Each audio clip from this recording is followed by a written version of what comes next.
don't know if you can you already see and hear us on the live stream?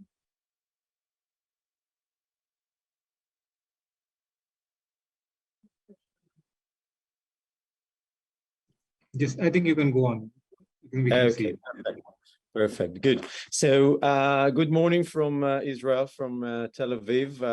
It's a global sort of event. It's quite an honor to be part of this unique, I think, operation of about 25 ESG CSR organizations from around the world, and all in support of Ukraine. We would like to focus on this session on diversity, equity, and inclusion, and share some practices from Israel. We have a fantastic 3 presenters, panelists. Noga Segev-Nadir, who is the Talent Management Director for Strauss Group, which is an Israeli global food, beverage, and coffee company. Aya Ben Amos, who is the Global Diversity and Inclusion Manager for Amdocs, an Israeli global high-tech solutions company. And Nawa Jashan, who is the CEO of Core Impact, a very innovative Israeli nonprofit working with Israeli companies on inclusion of Israeli Arabs in the workplace. What we would try to cover is issues of gender equality, of people with disabilities, Arab Israelis, and I would say broader questions of diversity, equity, and inclusion, again, focusing mainly on practice. And with that, I would like to invite Noga Segev-Nadir, the Talent Management Director for Strauss Group, to kick us off. So Noga, the floor is yours. Good morning. Sharing a presentation, a second.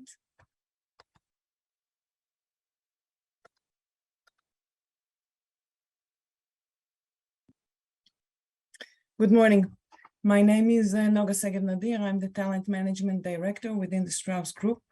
We're a global group of a few companies, all in the food and beverages arena: coffee, water, salty snacks, dairy, confectionery, dips, fresh salads, fresh vegetables, etc. A global group. And diversity and inclusion is totally part of our agenda for many years. If we're talking about diverse consumers buying our products and using them on a daily basis, then those consumers, those diverse voices need to be part of our agenda. If we're talking about women getting more than 70% of the decision of buying our products, those women need to be part of the decision making. So we are in journey of working on diversity and inclusion. If sharing our journey through, a glimpse of the numbers, we're a bit almost 18,000 employees worldwide. 58% of the Strauss Group board members are women. If talking about Strauss Israel, almost fourth of the employees are employees coming from underrepresented communities. If looking on our journey throughout the numbers of gender balance in managerial position throughout the years, we've moved from 39, almost less than 10 years ago, we're now on 47% women in managerial position, and we're working to reach the 50%. So this is a result of long-term and systematic work. This orchid is almost the one similar, almost identical to the one I have on my kitchen table. And I brought it here today because in a way, in order for it to bloom and for us to enjoy its flowers for 2 to 3 months a year, we need to water a stick for the other 9 months. And in a way, working on diversity and inclusion for me is a long-term process in which sometimes you see the flower, and for a long time you just water the stick. But we are working on this process in Strauss in many layers. I chose not to bring today, the overall perception, why we're doing it, because people here are convinced, or the perception. I chose 2 case studies, which I feel could be relevant for other people maybe to implement in their organizations. First one is what we call equal organization. Equal in Hebrew is double meaning, meaning not just, the same as something else, but having value. Equal organization was our mean a few years ago to add more bottom-up voices and culture and inputs into our work on gender balance within the organization. So about 5 years ago, Women's Day, we've launched a competitive hackathon. We ask people from all over the group to offer projects that are promoting gender balance from their work, from their day-to-day. From all of those were submitted, 10 were presented to the management team, 5 were elected, and the winning projects was led by their initiators. We provided them with the means and the support. It could be someone from legal or someone from procurement, all over the group, or from strategy. Examples of 4 projects that were born there within this competition, within this hackathon. Women to Women is a mentoring program of women leaders offering to women just before their first managerial role. But what is special about it is that those women are working with 5 women for 5, every mentor is working with 5 women for 5 meetings, and we are working with the mentors for them to be able to work with the mentees. Men for Change was an initiation of few men who created a team, a diverse team afterwards, men and women, but who wanted to make men part of promoting gender balance initiatives, not just for women, but because we feel and believe that men are part of the biases, of the socialization, of the processes we need to initiate. Magshimot was an initiative in the Nazareth factory. It is a confectionery factory, and we identified through equal organization initiative, we identified the fact that we have women within the line or in the factory, but they're not taking more responsibility and not becoming managers. So we are working to develop them, round 3 now, and we are helping them to be able to believe in themselves, to have the capabilities to take managerial roles, and we see the result in the field. Or another example is responsible marketing, which is changing the gender presentation and generally diversity actually in our commercial. We're reaching millions of houses in Israel and in the world every day. And the way women are presented is sending a message. So if you see our commercial now, when you have a family, any kind of family, but for example, man, woman, 2 kids, the woman is driving, and this is not by coincidence. We chose to put her there. We chose to bring messages through this. So we wouldn't have reached those initiatives without this competition, without this hackathon, and it didn't just make a difference. It helped us have an army of change agents within the organization who are working to make our organization more equal for men and women alike. Another short example from a totally different angle is an example of something we really believe in, that we need to work inside out on our work, our employees, our organization, but we need to look on the outside and the way we impact the outside as well. So within our Salty Snacks, which is a partnership, 50-50 partnership with PepsiCo in Israel, Southern City. Imagine, a small factory, Southern City, but that is suffering from missiles and having sirens in the factory lines. So complexity is really high there. And we decided that we want to assimilate, to include people with disabilities within this factory. Today, more than 70% of the teams have at least one team member with disability, talking about line, not just headquarters. Just imagine we needed to make the needed adaptation. We connected with local NGOs. We recognized managerial efforts. We changed organizational routines. We made changes within the line itself, because if people with hearing disability are working in the line and they cannot hear the siren and run to the shelter, then we need some lights to bring this message to them. This awareness brought us to the understanding that some of the people who are working with disabilities, who are working in the line, cannot open our products. Imagine Doritos or Taco Chips, you need 2 strong hands to open it. So we had a project initiated by one of our marketing managers to make those those packaging, to make the packaging available or to enable people with disabilities to open it. With one hand, this was first the awareness, because we have those people around us, and then research and development and collaboration. And with a very short, small changes within the lines of factory, it doesn't cost us at the end, just one setup. And each and every packaging now is every person with disability can open it. So the outside in and the inside out are converging. One few short comments before I hand it over back to Momo. If looking on lessons, on insights, we understand that overall working on diversity and inclusion, we need it to be very long-term and very systematic. We need to be able to measure ourselves all the time. We have, the understanding that we're talking and having great meanings, but the numbers don't move.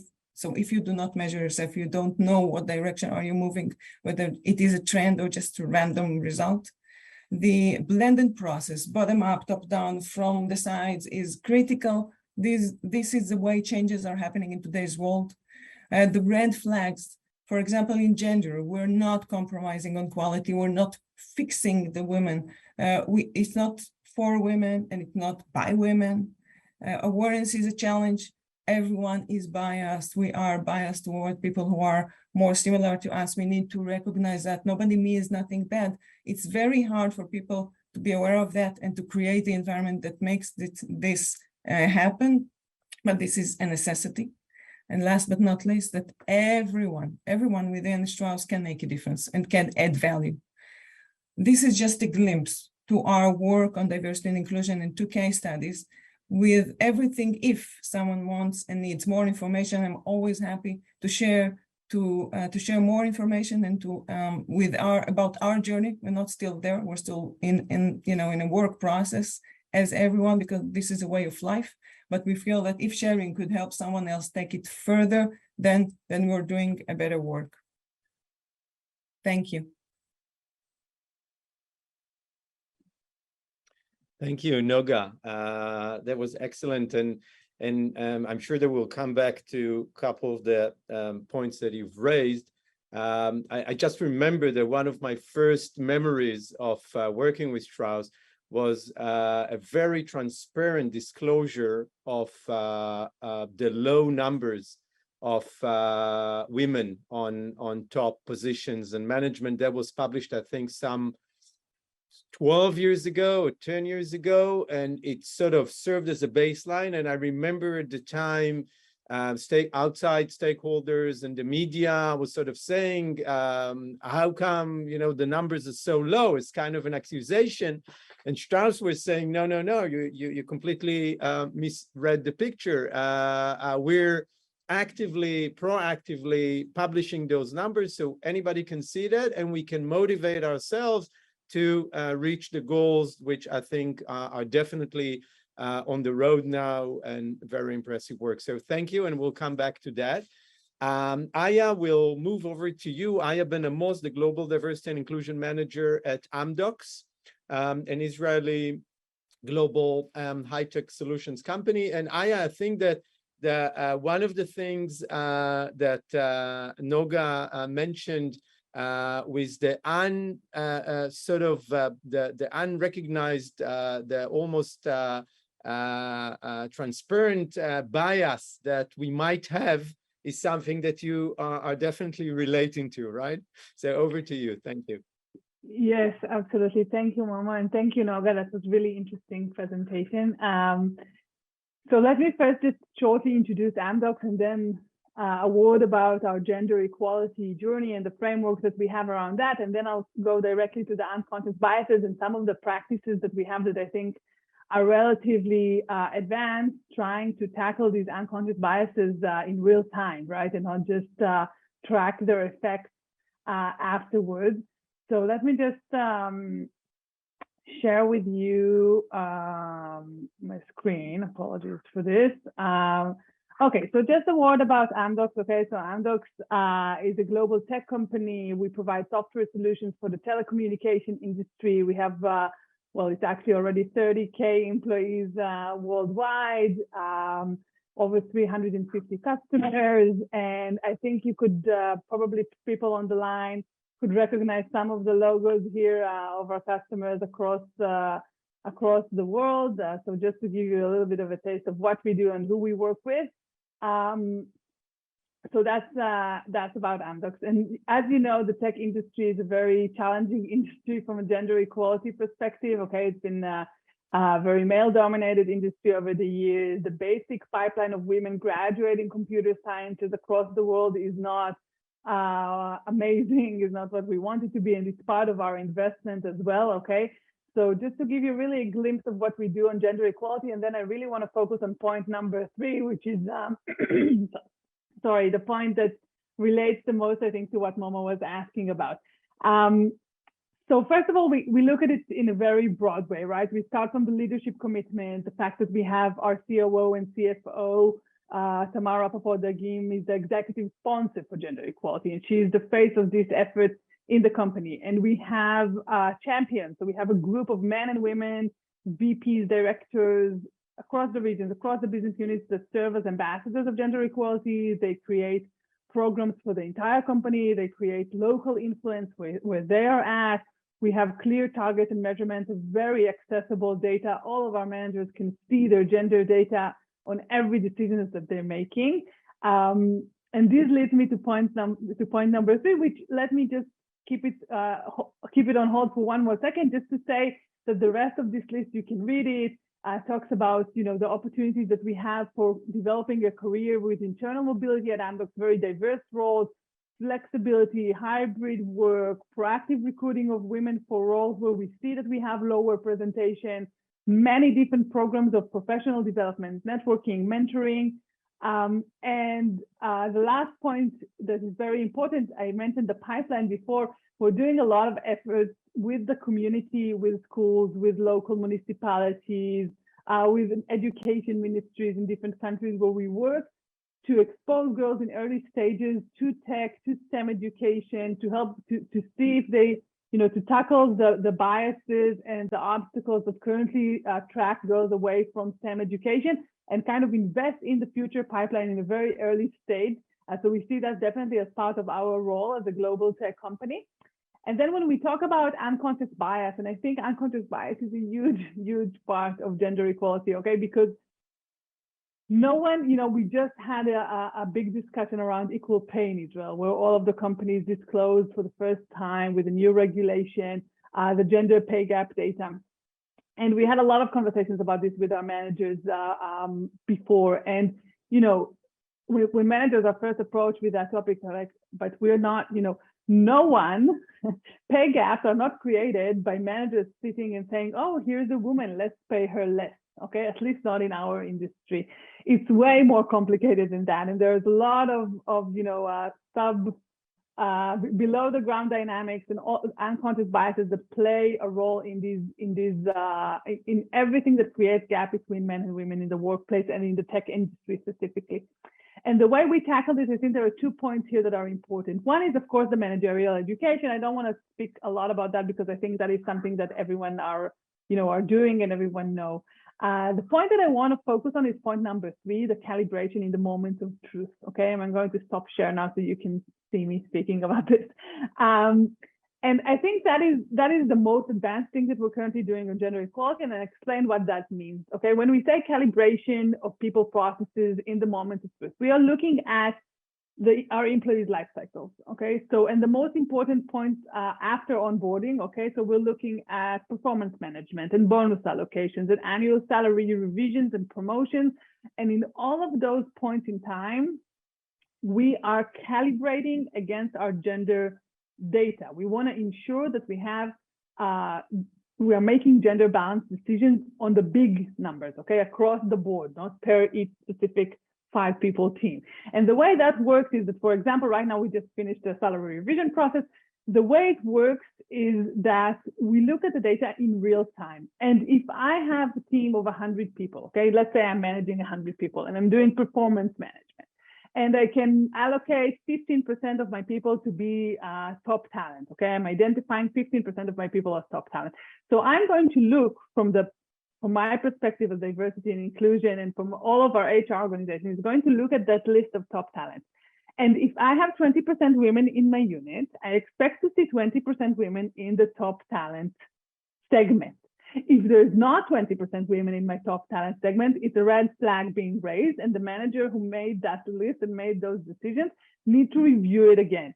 Now, it's still a merit-based process. It's an excellence-based process. We're not going to force any women into the list just for being women. But since we are aware of how much unconscious bias exists in these processes, we are monitoring in real time, we're sending it back, we're getting it back, and we're doing the calibration across the big numbers of the company, okay? Because in a team of 5, it doesn't make any sense to see, okay, if there is one woman, there should be, but when we look at units of thousands of people, we can see whether we have underrepresentation of women in certain processes, and where does that bias come from? You have to drill down into data, right? On a more granular level, and to see whether it's on the non-managerial level, it's on the managerial level, in specific regions, specific countries. We need to kind of analyze that. But the thing that we've been doing very strongly, I think the most innovative part of it is doing it live and fixing it live, rather than waiting for the end of the process, looking at the list and saying, oh, women were a little bit unrepresented in our performance management this year. That's a shame. Maybe we should do a training on unconscious bias. So we're really trying to catch it as it happens. And the fact that we can make the data very accessible to the managers and the dashboards and in the system where they are making the decisions, they already see it, helps us also narrow down the level of calibration that needs to be done from year to year. Because once the managers understand it and they see it, they can make the right decisions on their own in real time as well. So there is a learning curve happening, and we're very happy with that. So that's about unconscious biases, Momo. Back to you. Perfect. And I would, again, we could talk, I think, much more on that. But I think what's really interesting is the fact that it's kind of real-time intervention, which makes, I think, very interesting and important, because we know that looking backwards is useful as well. But in intervening sort of real-time before it actually happens is something that I would imagine that both in terms of the experience of managers on all levels, sort of understanding their unconscious bias might be quite powerful. I think another issue, another topic that Amdocs works on is inclusion of Arab Israelis. From sort of for our non-Israeli audience, I think with the high tech, with the tech sector in Israel, this is a more even particular and complex issue. I think Nawa will relate to that later as well. But Amdocs has managed to really make a leap forward, both in terms of local economic development in Azrath, and then I think in a more broader sense of Amdocs. So maybe you could take us on that, share that journey with us as well. Yes, absolutely. Thank you for this question. I think the story of the inclusion and the representation of the Arab society in the tech sector and in Amdocs specifically is a really interesting one, because it's a very nice demonstration of the business case of diversity and inclusion. And just to set a little bit of context, I know we have an international audience. So in Israel, almost 25% of the population are Arabs, identify as Arabs or Palestinians. Some of them are Muslims, some of them are Christians, in comparison to the Jewish majority of the population in Israel, right? So these are the main groups, and there is a lot of political issues and tensions between these two groups. We're not going to go into the entire Israeli-Palestinian conflict, but just to understand that this is it's a complicated situation, and there is an underrepresentation of the Arab society in almost all of the Israeli main industries. But in the tech industry, it's even more prominent. Okay, and we see that the benchmark for Arab engineers in the tech industry, and Nawa will correct me if I'm wrong on this later, is around 3%. And in Amdocs, we're currently at, we just crossed the 7% representation for Arabs in Amdocs Israel. All of it is technological roles, right? So it's a very high number for our industry, and we're very proud of it. And I think that the interesting story here is the story of our Nazareth site, even though we do have Arab engineers working in our central Ra'anana site as well. But Nazareth is the biggest city, the biggest Arab city in Israel. It's the biggest Arab city in the Israeli north, where most of the Arab population lives. And 10 years ago, a little bit more than 10 years ago now, we've opened an office there, okay? And when the office was opened originally, it was opened as a support center for our customers, okay? So you've seen the list of our customers before. So a support center for our customers is quite a complicated technical thing. It's not, a support center that you have for end users with a call center. And when that was opened, the idea behind it was, okay, we will base it in Nazareth, where we have Muslim, Christian, Jewish population in the area. We will hire people from all the three religions. And in this way, we will be able to operate 24/7 while no one has to work on their, in the holidays, on the weekend days. And it will be like this kind of, a perfect composition of employees. They can operate. So the Jewish people will work on Sunday, and the Muslims will work on Saturday, and the Christians will work on Friday, and everyone will be happy. And that worked. It worked well for a long time, but a more interesting thing happened. And the more interesting thing that happened was the really amazing diversity that happened there on that site proved itself to be much more beneficial than just creating an easy operational option of 24/7 coverage for a support site.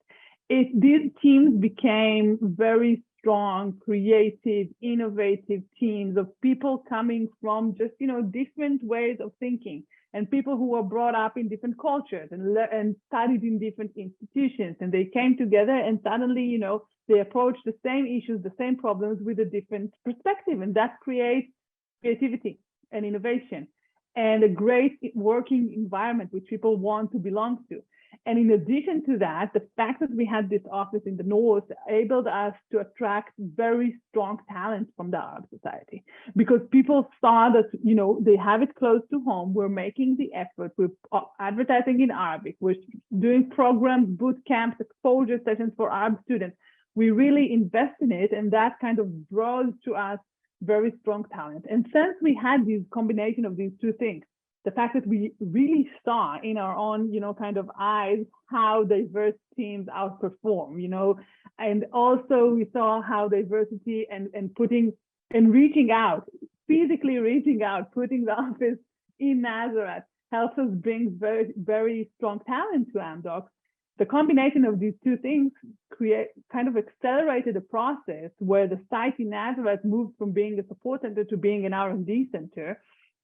And currently, it's a very strong R&D center where we have 70% Arab employees, 30% Jewish employees, everyone, working together. We do a lot of different events in the site around the holidays of all religions. And it's really, it's a really nice story to see how that developed, because it moved the needle significantly for Amdocs on Arab representation. It also demonstrated why diversity is such a powerful business tool.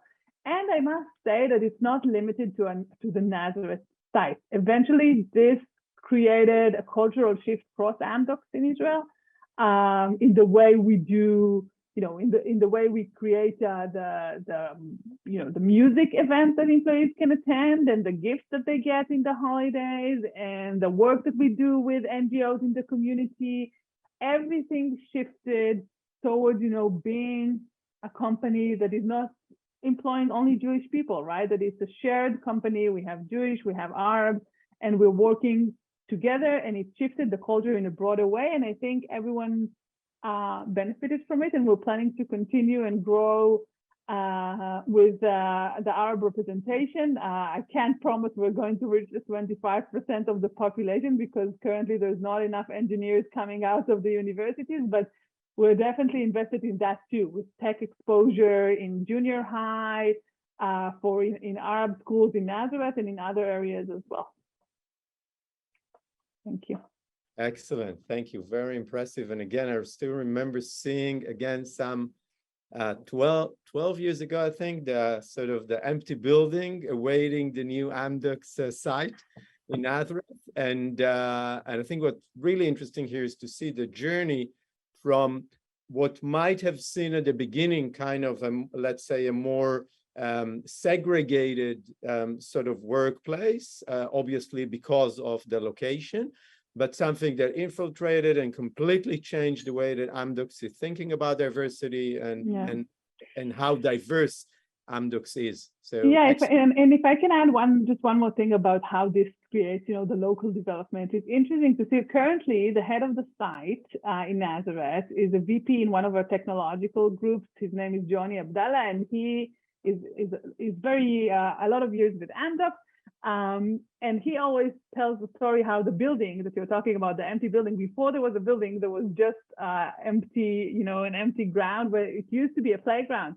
And Johnny, always shares the story how he used to play in that area where he was a kid. He grew up in Nazareth, and now there is a building there, and there is a tech company there, and he is the head of the site of that tech company. And it's a story of local economical development as well. And I think we have a lot of, and we make sure to work with diverse vendors on the site, even to the level of, where we buy different, equipment or supplies that is needed. So yeah, just to add that angle as well. Fantastic, thank you. So we'll come back to you during the Q&A, and I would like to move to our third panelist, Nawa, Jashan, Bachchan, the CEO of Co-Impact.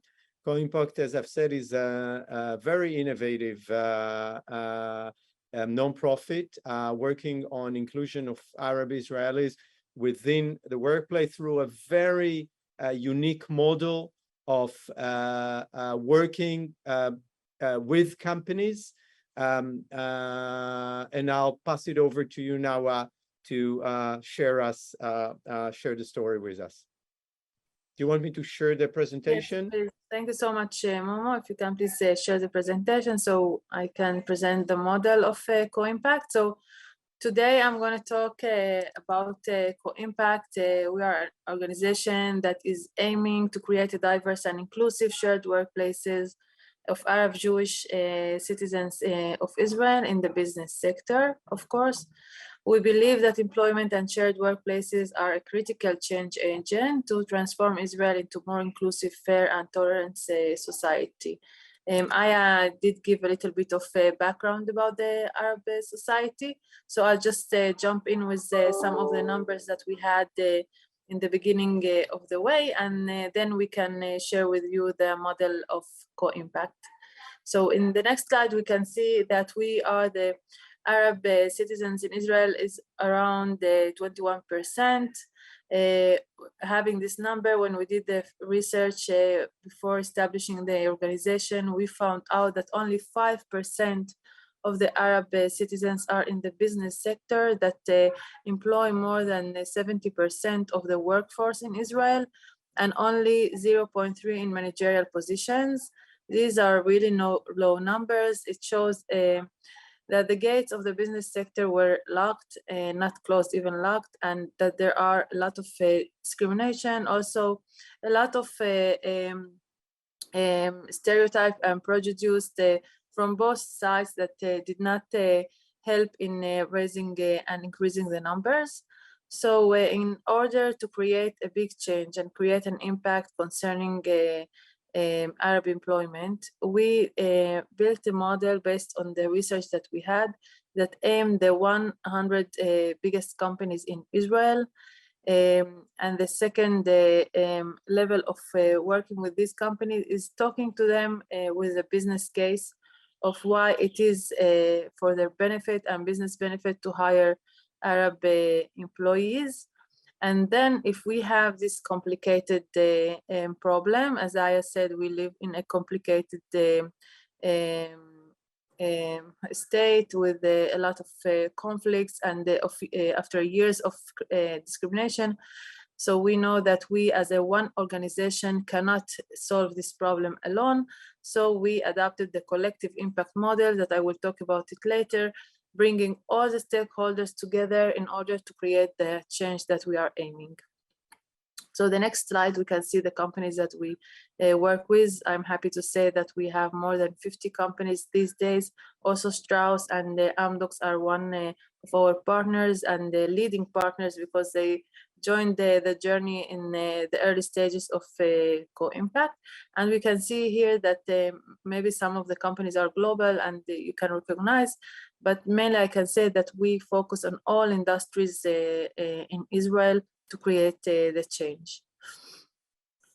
So if we go a little bit to the business case, as I said, we know that there are a lot of NGOs that working in the field, but we know that what motivates the business sector is the benefits of the Arab employment.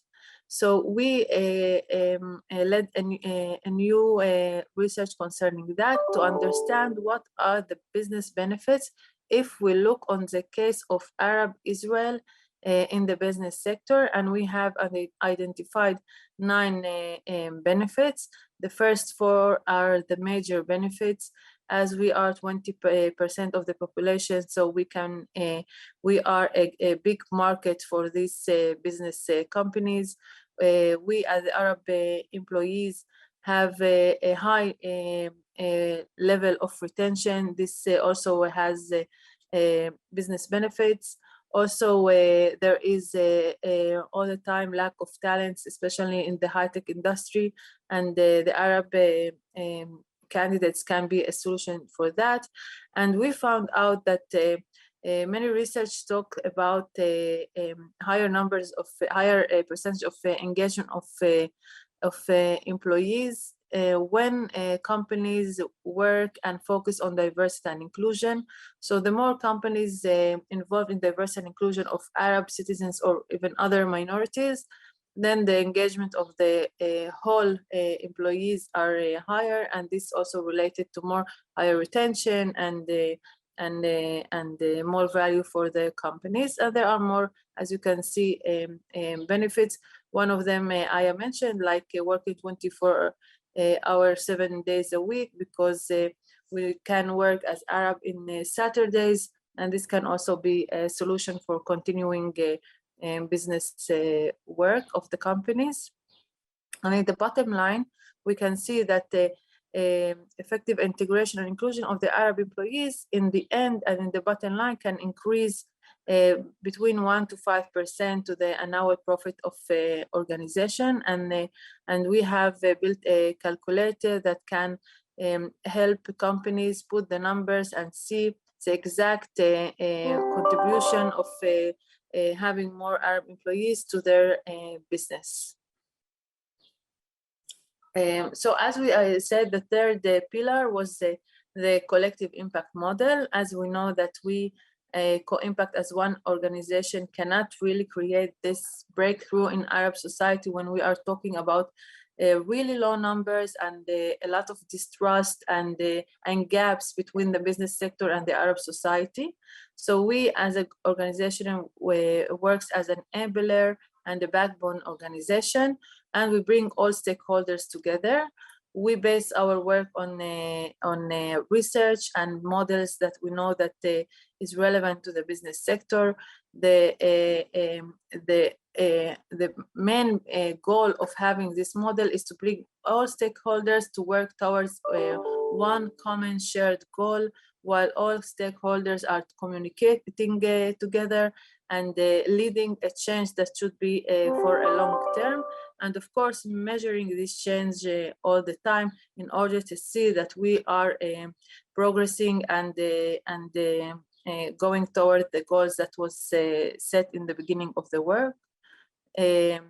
If we would like to look at the stakeholders and partners that are relevant to the Arab society employment, So you can see here different stakeholders, starting from the President House of Israel to the government that is also a partner with us, but also is investing money in our organization.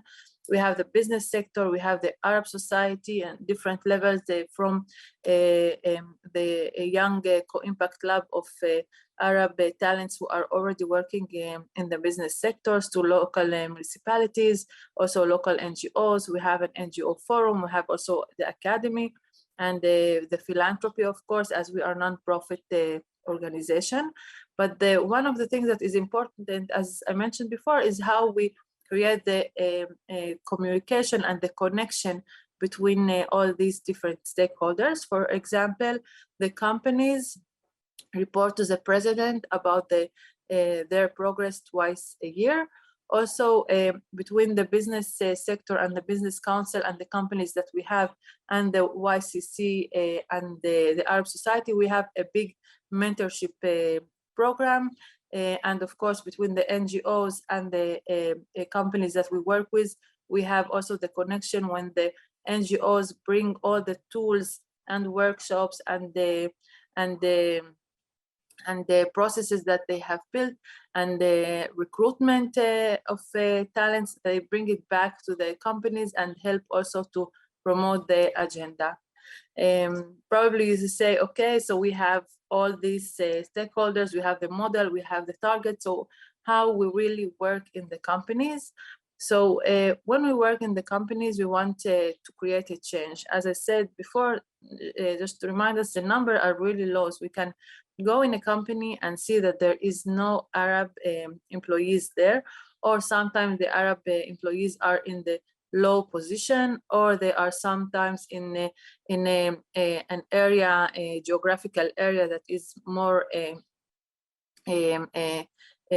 characterized with the more Arab citizens around. So we want to create a change that is deep, sustainable, and that is crossing the whole company and focusing on the areas that there are challenges. So when we get into the companies, we start from the CEO.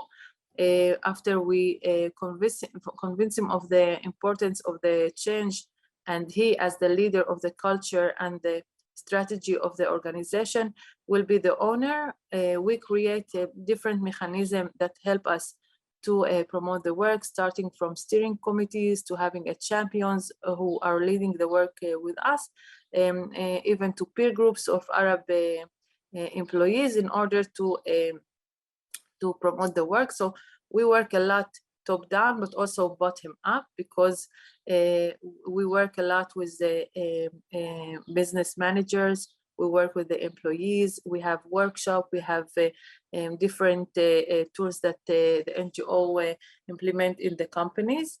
And of course, as I said, we recognize the business case that we want to promote and expand.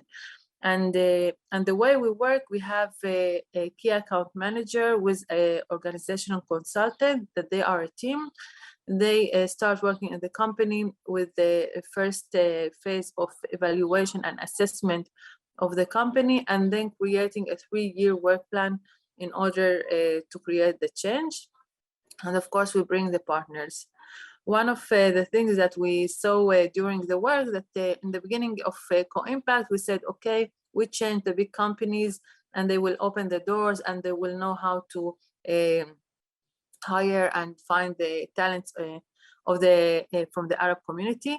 But we saw that the Arab community is not really applying for these companies. And we understood from different research that there is a lot of distrust. 50% of the graduates from university do not even apply to these big companies because they think it is hopeless. So we started working 2 years later on employer positioning, and I wouldn't call it branding, because it's more on the one side creating the awareness of the Arab society to the change that has been led by the business sector. And on the other hand, to create the trust of the Arab society of this change and their ability to apply and get a fair chance to get the jobs.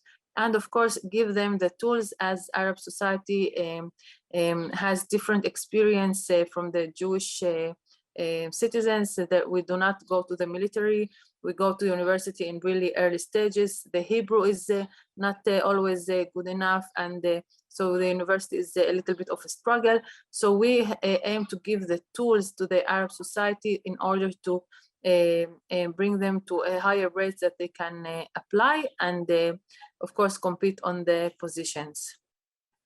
So this model is really a little bit complicated, but in the end it's like a puzzle. When every thing is combined together, we see the bigger picture.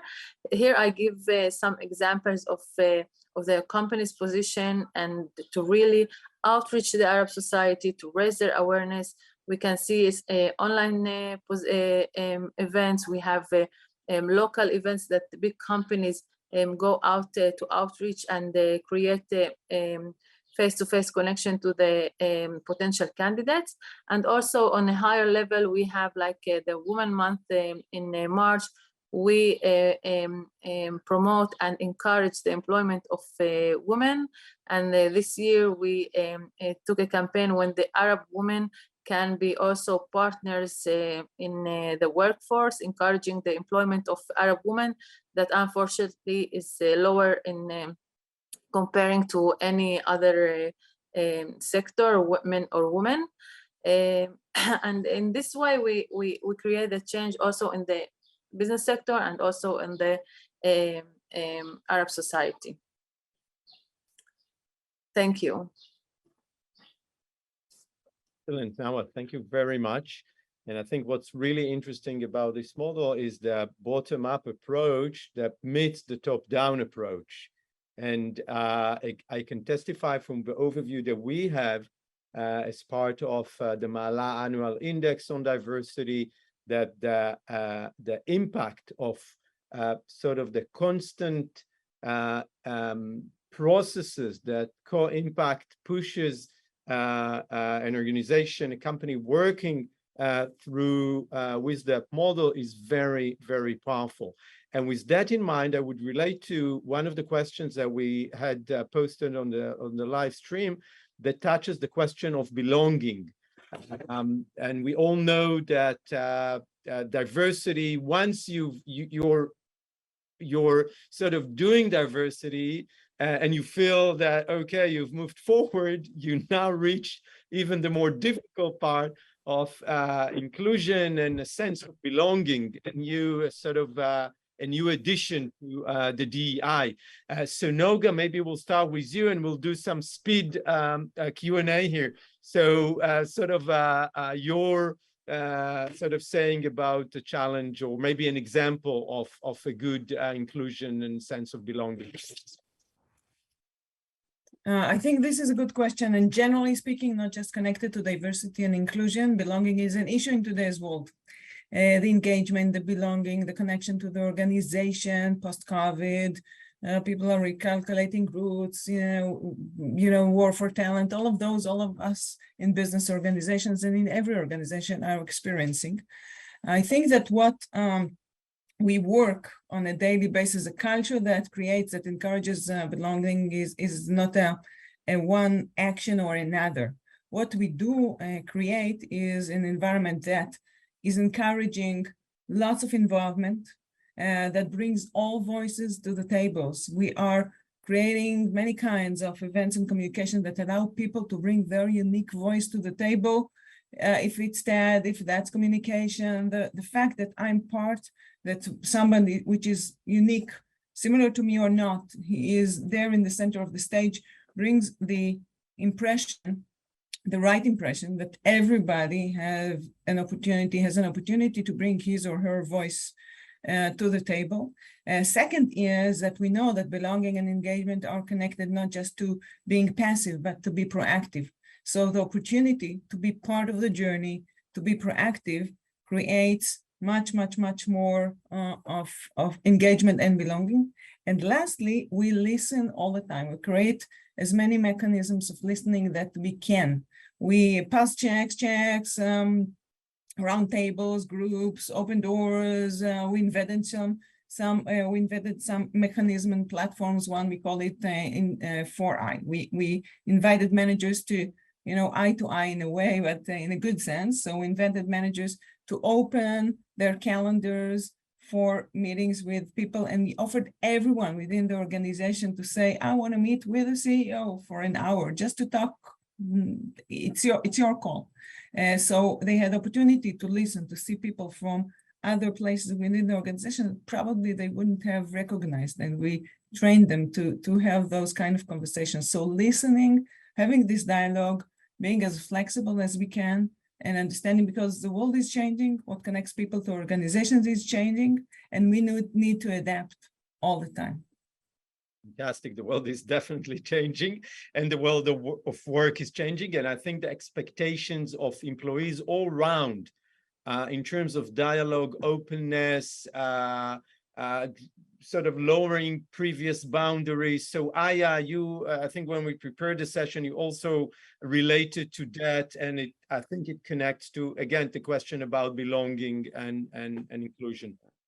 Yeah, so I think I really connect and relate to everything Noga just said. I think for us as diversity, equity, and inclusion professionals, really the target function is belonging. Okay, eventually everything that we do from a diversity and inclusion perspective is meant to create, a safe work environment, psychological safety, connection, belonging, to have people, the opportunity to feel that they can be who they are, they're respected for who they are, they're valued for who they are, and so on. And I don't want to repeat what Noga said, so I just want to add like the spotlight on the equity part of it, okay? Because I think, inclusion is a very important part. And then there is the layer of a sense of fairness and a sense of equitable processes, and people feeling that they have really inside the company, regardless of course, coming in as well, but then while they're inside the company, equal opportunities to get exposure, to get the cross tasks, to get promoted, to get bonuses, and so on and so on. And this kind of connects back to what we started with on our calibration live real time of people processes, because this gives people the ability to develop trust in the process, and to have the sense that to trust the company that is managing equitable processes that give equal opportunities to everyone. And I think that is also a strong layer of belonging that is kind of maturing a bit behind the rest of the streams of diversity and inclusion.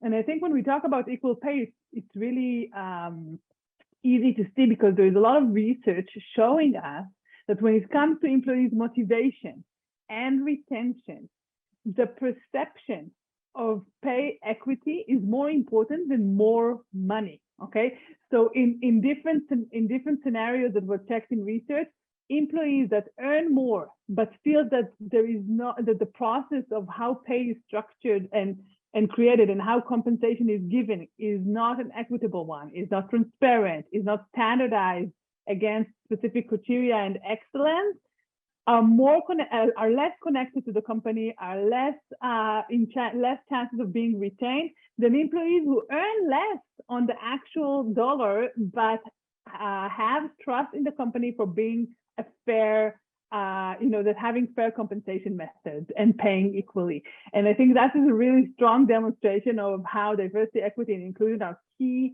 engines in employees' belonging and retention, with equity being kind of the next step that companies need to go towards. Yeah, absolutely. I would agree with anything you said, and sort of addition of trust. The question of trust here is fundamental, as you've mentioned. And now I will wrap up with you and connecting to what Noga and Aya said. I think we know you've mentioned it. The question of the inclusion of Arab Israeli in Israel is also unfortunately part of the conflict that's surging, up and down. We've experienced some of that. What was your take on the progress and the question of belonging through those lenses at the past year? So also here in Israel, we have the big conflict of Israeli and Palestinian and every once and then we have conflicts or escalation with Gaza, or even we had a big escalation last year inside of Israel between Arab and Jewish. And one of the wonderful things and the optimistic things that happen in this big chaos and really bad times that we had is the leadership of the business sector inside the companies, where they have Arab and Jewish working together, and even outside with a big statement that they took publicly to create a better atmosphere and to call for the engagement and involvement and the better and future of together when we are here living together. And this also creates a hope. We know from our work inside the companies where Arab and Jewish were seeing what is happening outside and looking inside and seeing the different atmosphere, and the CEOs and the senior management taking saying loudly that it should not be like that. It's like really important in the level of engagement, of inclusion, and even the work share places that we aim to create. And this is really the importance of having the senior level involved in diversity and inclusion. Absolutely, I couldn't agree more. And I think there was the silver lining at all those terrible sort of escalating that you've mentioned, that we saw that companies that were engaged and committed and sort of implemented the mechanisms to increase diversity and inclusion stood up and said, we will not allow that violence, that escalation to enter the workplace. And I think we saw a completely different feeling, at least within those companies. But I think it sent a message that was much more broader to the Israeli society. So thank you very much, Noga, Aya, and Nawa, for this really fantastic conversation. We had one of the comments was saying how important it is to share the stories about D&I. I think we hear a lot about the unsuccessful cases, and as Aya mentioned, perceptions here are stronger than facts, and we need to address that. And what you showed us is that systematic work, committed management, and practices that are implemented sort of walk the talk and change things gradually, but they change it. So thank you very much. With that, we'll wrap up and move to the next session, which is about the current state of sustainable development agenda in Africa and implication for business and society, moderated by Globscan representative. So over to you, and thank you very much. Thank you. Thank you, and thanks everyone for listening.